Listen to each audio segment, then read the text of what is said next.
안녕하세요. 말씀 베이커리 620번째 시간 기도하심으로 시작하겠습니다. 거룩하신 주님 감사합니다. 주님의 말씀을 묵상합니다. 성령님께서 말씀의 조명이 되어 주시옵소서.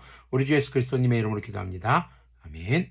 네, 오늘 보실 말씀은 시편 35편 1절에서 28절까지의 말씀입니다.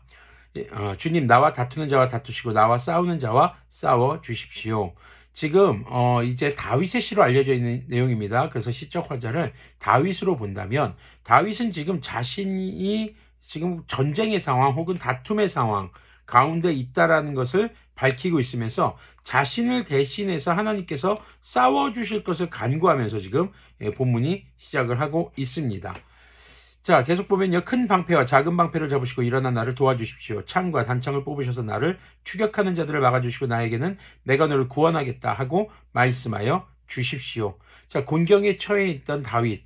그 다윗이 지금 가장 듣고 싶어하는 간절한 말, 내가 너를 구원하겠다. 어쩌면 오늘을 살아가는 그리스도인들이 이렇게 곤경에 처해 있고 위기의 상황에 있을 때 정말 듣고 싶은 말이 아닐까. 하나님께서 직접적으로 내가 너를 구원하겠다. 이 말씀이 들린다면 얼마나 정말 감사할까라는 생각을 할 수도 있습니다.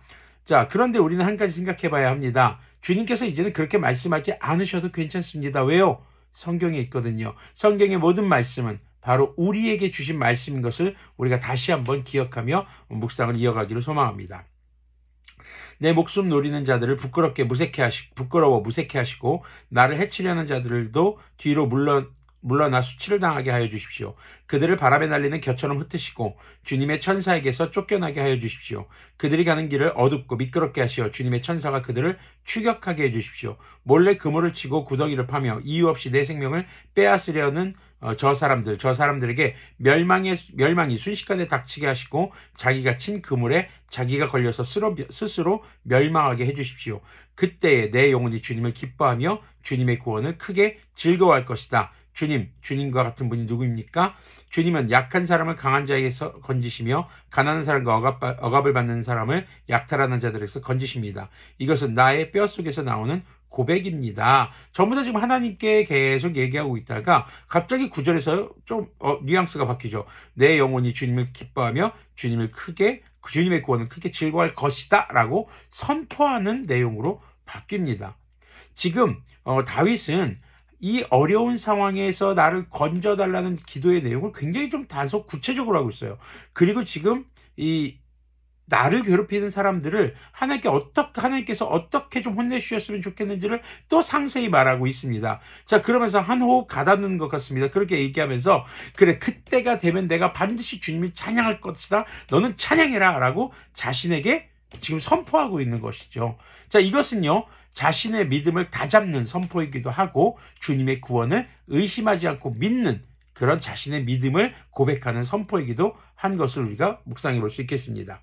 11절을 계속 보면요. 거짓 증인들이 일어나서 내가 알지도 못하는 일을 캐묻는구나. 그들이 나에게 선을 악으로 갚다니.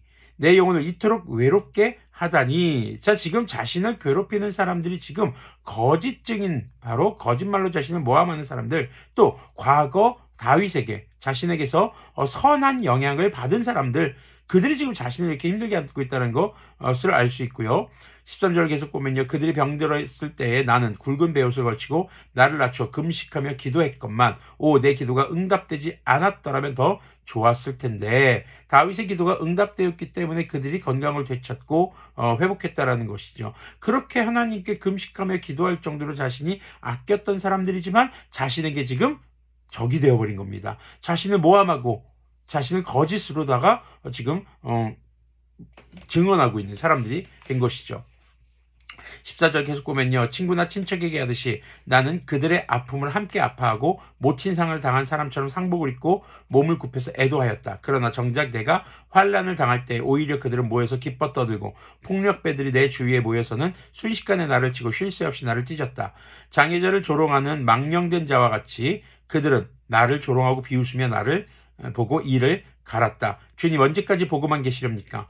내 목숨을 저 살인자들에게서 건져주십시오. 하나밖에 없는 이 생명을 저 사자들에게서 지켜주십시오. 나는 큰 회중 가운데서 주님께 감사를 드리며 나는 수많은 백성 가운데서 주님을 찬송하리이다. 하렵니다. 지금 자신의 억울한 상황들을 하나님 앞에 이야기하는 것입니다. 하나님한테 이야기하면서 하나님 저를 도와주십시오. 지켜주십시오. 그러면서 18절은 저는 그저 주님께 감사하고 주님을 찬송하는 바로 예배자의 삶으로 있겠습니다. 지금 이 억울하고 어려운 상황을 주님께서 좀 도와주십시오라고 간절히 지금 호소하고 있는 것입니다. 자, 지금 어려움 상황에 다른 것으로부터 구원의 길을 찾는 것이 아니라 오직 하나님으로부터만 구원의 길이 있다는 것을 믿고 하나님께만 의지하는 다윗의 모습, 그리고 그러한 고난 가운데서도 주님을 찬양하고 주님께 감사하며 예배하는 모습을 잃지 않는 다윗의 모습을 우리가 좀 주목해야 할 필요가 있겠습니다.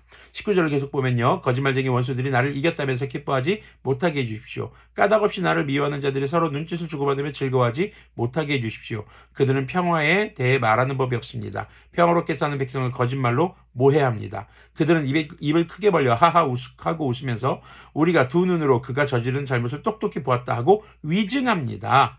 주님께서 친히 보셨으니 가만히 계시지 마십시오. 주님 나를 멀리하지 마십시오. 나의 하나님 나의 주님 분발하여 일어나셔서 재판을 여시고 시비를 가려 주십시오. 지금 다윗이 두려운 것은 물론 이 어려운 상황 속에서 벗어나지 못하는 것도 두렵겠지만 하나님과 멀어질까 봐 두려운 겁니다. 지금 22절 후반에 보면 주님 나를 멀리하지 마십시오라고 지금 간청하고 있죠. 그러면서 시비, 바로 옳고 그름을 판단하실 분은 주님밖에 없고 자신은 지금 주님 앞에서 지금 잘못한 것이 없는 것이 지금 가장 전제로 깔려있기 때문에 하나님께 공의로 재판해달라고 지금 간구하고 있는 것이죠. 24절 보면요. 주님 나의 하나님 주님의 공의로 나에게 공정한 판결을 내려주십시오. 그들이 나를 이겼다고 하면서 기뻐하지 못하게 하여 주십시오. 그들의 마음속으로 하하 우리의 소원이 이루어졌구나 하고 고소해하지도 못하게 해주십시오. 드디어 우리가 그를 삼켜버리지 하고 말하지도 못하게 해주십시오. 나의 불행을 기뻐하는 저 사람들은 다 함께 수치를 당하고 창피를 당하고 말 것이다. 나를 보면서 우쭐대는 저 사람들은 수치와 창피를 당할 것이다. 그러나 내가 받은 무죄 판결을 기뻐하는 자들은 즐거이 노래하면서 기뻐할 것이다. 그들은 쉬지 않고 주님은 위대하시다. 그를 섬기는 사람에게 기꺼이 평화를 주시는 분이다 하고 말할 것이다. 내 혀로 주님의 의를 선포하겠습니다. 온종일 주님을 찬양하겠습니다. 자, 전부 다 지금 못 말 것이다, 못 말 것이다, 못 말 것이다. 28절은 근데 어떻습니까? 현재형입니다.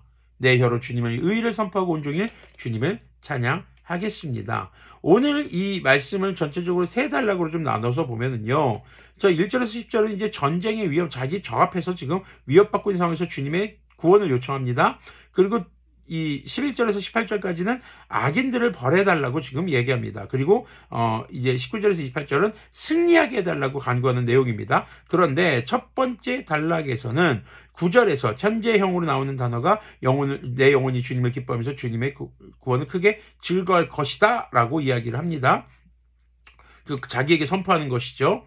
그리고 지금 18절에서 보면은 나는 큰 회중 가운데서 주님께 감사를 드리며 나는 수많은 백성 가운데서 주님을 찬송하렵니다. 자, 다른 어조로 나오면서 이제 자신의 결심과 각오, 자신의 현재 상태, 그리고 자신이 무엇을 추구하는지를 얘기하고 있습니다. 또 28절은요, 내 혀로 주님의 일을 선포하겠습니다. 온종일 주님을 찬양하겠습니다. 세 번째 단락에서는 어떻게 해주십시오 하면서 할 것이다, 미래형으로 이야기하다가 현재형으로 이야기하는 대목이 있는 것이죠. 지금 다윗이 주님께 도와달라고 간청하고 있습니다. 그런데 간청하는 상황에서도 아직 해결되지 않은 겁니다. 어떤 문제도 해결되지 않은 상태에서도 다윗은 하나님의 구원을 믿고 또 확신하며 주님을 찬양하고 예배하는 그 삶이 현재 진행형으로 진행되고 있는 것을 우리가 한번 주목해야 될 필요가 있겠습니다. 우리가 조건처럼 막 하나님께 조건을 걸면서 하나님 이렇게 해주시면 제가 주님께 이렇게 할게요. 하나님 저를 이런 어려움에서 건져주시면 이렇게 하겠습니다가 아니라 주님 지금 이 어려움에서 건져주실 분은 주님밖에 없습니다. 내가 주님께 간구합니다. 기도합니다.